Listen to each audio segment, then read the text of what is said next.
어제 친구를 만났는데 집에 돌아와서 이 유머를 공허함이 느껴진 적 있나요? 분명 웃으면서 대화했는데 왜인지 기분이 안 좋고 자존감이 바닥으로 떨어진 것 같은 그 느낌. 혹은 늘 당신에게 도움을 요청하는 사람이 있는데 정작 당신이 힘들 때는 어디론가 사라지는 사람. 그런데도 당신은 그 관계를 끊지 못하고 있습니다. 왜 그럴까요? 왜 우리는 늘 비슷한 유형의 사람에게 상처받고 왜 어떤 관계는 시작부터 피곤할까요? 오늘 이 영상을 끝까지 보시면 당신은 세 가지를 얻게 됩니다.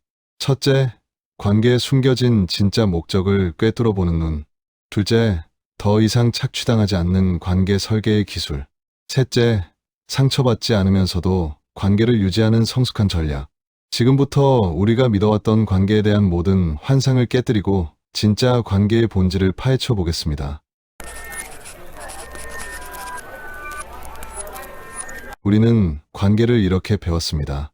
친절하면 호의가 있는 거고, 관심을 보이면 애정이 있는 거고, 오래 알고 지냈으면 신뢰할 수 있다고요. 하지만 다크 심리학은 전혀 다른 출발점에서 시작합니다. 관계의 표면은 행동이지만 관계를 실제로 움직이는 건 언제나 숨은 목적이라는 것이죠. 심리학자 로버트 치알디니는 말했습니다. 사람들은 자신도 모르게 상호성의 원리에 지배당한다고요. 누군가 당신에게 친절할 때 그것은 순수한 호의일 수도 있지만 무의식적으로 당신에게서 무언가를 기대하는 행동일 수도 있습니다. 여기서 중요한 건 대부분의 관계 문제는 상대가 나쁜 사람이어서가 아니라는 겁니다. 우리가 의도를 해석하지 못한 채 관계를 맺었기 때문에 발생한다는 거죠. 생각해 보세요. 당신이 지금 힘들어하는 그 관계. 상대의 말이 아니라 패턴을 보면 이미 신호는 처음부터 있었을 겁니다. 자, 그럼 사람들은 왜 관계를 맺을까요? 다크 심리학의 답은 냉정하지만 현실적입니다. 의도가 없는 관계는 없다는 거죠. 첫 번째, 감정 조절용 관계입니다. 당신 말에 항상 공감해주는 사람. 당신 편을 들어주지 않으면 서운해하는 사람. 언뜻 보면 좋은 친구 같지만 실제로는 당신을 정서적 쓰레기통으로 사용하는 겁니다. 자신의 불안, 외로움, 분노를 대신 처리해줄 대상이 필요한 거죠. 위험 신호는 명확합니다. 당신이 지치기 시작한다는 겁니다. 만날 때마다 듣는 역할만 하고 정작 당신 이야기는 할 틈이 없다면 이미 당신은 감정 조절 도구가 된 겁니다. 두 번째, 자존감 보충용 관계. 은근히 비교하고 은근히 깎아내리는 사람. 당신 앞에서만 우월해지려는 태도를 보이는 사람. 이들의 목적은 분명합니다. 자기보다 아래에 있는 사람을 확보해서 자기 가치를 유지하려는 거죠. 심리학에서 이를 하향비교라고 부릅니다. 사람들은 자존감이 낮을 때 자신보다 못한 대상과 비교하며 안정감을 얻으려 하거든요. 그런데 이게 무서운 이유는 만나고 나면 당신의 자존감이 이유 없이 떨어진다는 겁니다. 세 번째, 실리 추구형 관계. 정보가 필요할 때, 인맥이 필요할 때, 도움이 필요할 때는 연락이 옵니다. 그런데 정작 당신이 필요할 때는 멀게 느껴지죠. 이들에게 관계란 자원 창고입니다. 위험 신호는 이겁니다. 관계의 무게가 항상 당신 쪽이 더 크다는 거죠. 당신은 주고 상대는 받기만 합니다. 그런데도 상대는 우리 사이에 그런 게 어딨어 라며 당신을 이기적인 사람으로 만들어버립니다. 네 번째, 통제 욕구 기반 관계. 조언이라는 이름으로 간섭하는 사람. 당신의 선택을 불안해하고 당신이 자기 말대로 하지 않으면 걱정이라는 이름으로 압박하는 사람. 이들의 진짜 목적은 당신을 통제함으로써 자신의 안정감을 확보하는 겁니다. 심리학자 에리 프롬은 이를 소유적 사랑이라고 불렀습니다. 상대를 존중하는 게 아니라 지배하려는 욕구죠. 위험한 건 이 과정에서 당신의 판단력이 점점 흐려진다는 겁니다. 결국 자기 결정권을 잃어버리게 되는 거죠. 다섯 번째, 이미지 관리용 관계. 우린 친한 사이잖아를 유독 강조하는 사람. 외부 시선 앞에서만 다정한 사람. 이들에게 당신은 좋은 사람, 영향력 있는 사람이라는 이미지를 포장하는 도구입니다. 신호는 명확합니다. 단둘이 있을 때 온도가 확 달라진다는 거죠. 지금 떠오르는 사람 있나요? 있다면 당신은 이미 답을 알고 있는 겁니다. 여기서 중요한 오해 하나 짚고 가야 합니다. 의도를 파악한다고 해서 상대를 공격하거나 관계를 끊어야 하는 건 아닙니다. 다크 심리학의 목적은 복수도 아니고 냉소도 아닙니다. 관계의 역할을 재정의하는 겁니다. 관점을 전환해 보세요. 왜 저 사람은 저럴까? 가 아니라 이 관계에서 저 사람은 무엇을 얻고 있는가? 고 질문하는 겁니다. 이 질문 하나로 감정 소모 관계, 착취 구조, 힘의 불균형이 선명하게 보이기 시작합니다. 그리고 의도를 꿰두는 순간 관계의 주도권이 당신에게 넘어옵니다. 진화 심리학자들은 말합니다.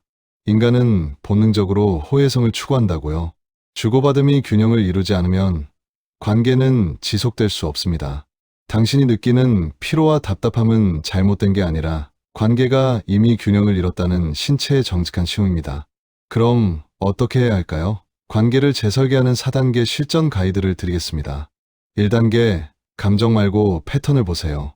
말보다 행동을 보고 한 번이 아니라 반복을 보고 특히 위기 상황에서의 태도를 보세요. 패턴은 의도를 배신하지 않습니다. 사람은 말로는 얼마든지 좋은 의도를 포장할 수 있지만 행동의 패턴은 숨길 수 없거든요. 심리학에서 이를 행동의 일관성이라고 부르는데 사람의 진짜 의도는 일관된 행동에서 드러납니다. 2단계, 관계의 교환 구조를 점검하세요. 나는 주로 주는 사람인가요?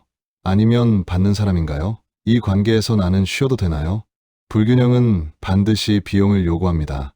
당신의 시간, 에너지, 자존감, 정신건강. 이게 대가입니다. 3단계, 기대치를 조정하세요. 이게 핵심입니다. 상대가 이해해 주길 기대하지 마세요.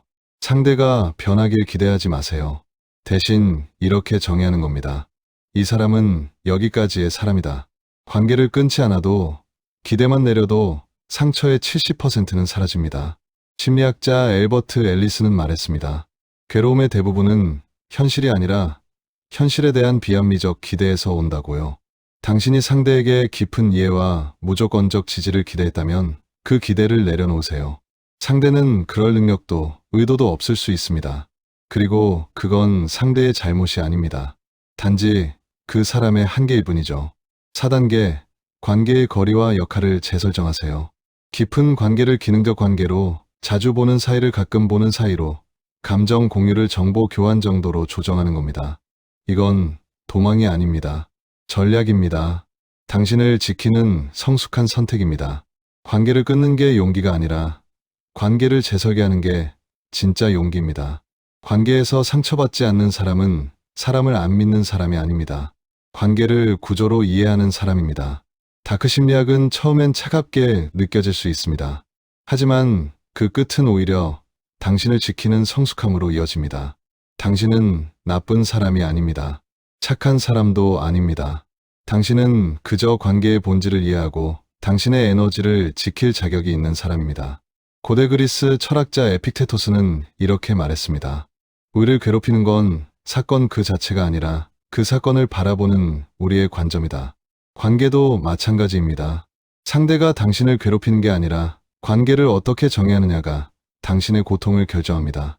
오늘부터 당신은 관계의 주도권을 되찾을 수 있습니다. 감정이 아니라 구조로, 기대가 아니라 현실로, 착각이 아니라 의도로 관계를 바라보세요. 그때 비로소 당신은 상처받지 않으면서도 사람을 사랑할 수 있게 됩니다.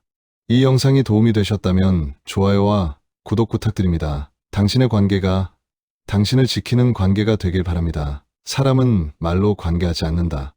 의도로 관계한다. 이 하나만 기억하세요. 그러면 당신은 더 이상 관계에서 휘둘리지 않을 겁니다.